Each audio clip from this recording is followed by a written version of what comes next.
So in this video, we are going to learn about the in operator and think of in operator as the shorthand of multiple or operators. The in clause in SQL is used to specify multiple values in a where condition. Now we have been using where condition for a while now. Let us suppose you are in a situation where you are asked, show me the cards. Let's say we have a cards database, cards table, and someone asks you, show me the card details that have either black color or white color. Now you could definitely be using an or operator, but if you have like white color, green, red, and also blue, it will become a very long or statement for you. Okay, so that is why what it does is it allows you to filter down your column values that matches your given list. And as I said, in operator is a shorthand for multiple or conditions.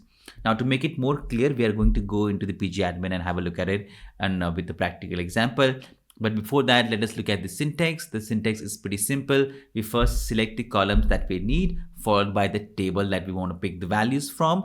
And then we say where column name in, then inside the parentheses, the values. Now let us go to the PG admin and select our favorite table, select star from film that we have been using for a while.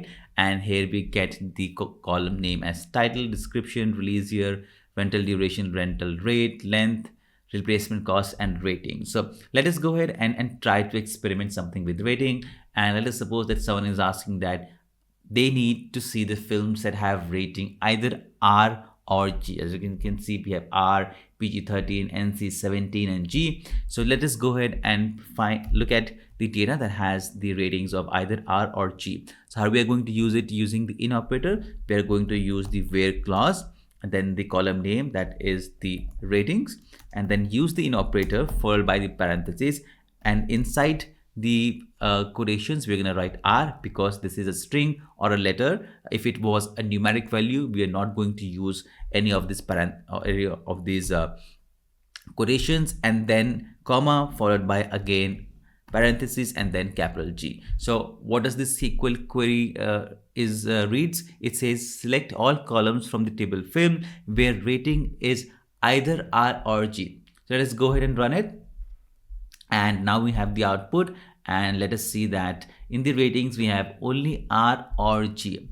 Now, just the way we have done it with the alphabets, you could also be doing it with the rental rate. You could be saying, give me the films that have the rental rate of either 4.99 or 2.99, or you could also be 0.99. So you can just keep on adding as many lists, as many the values that you want in a list, and you don't have to write or every single time. If you are writing an or, drop your queries in the comments that if you were supposed to write this query using or, how would you do it? That is all in this lecture, and I'll see you in the next one.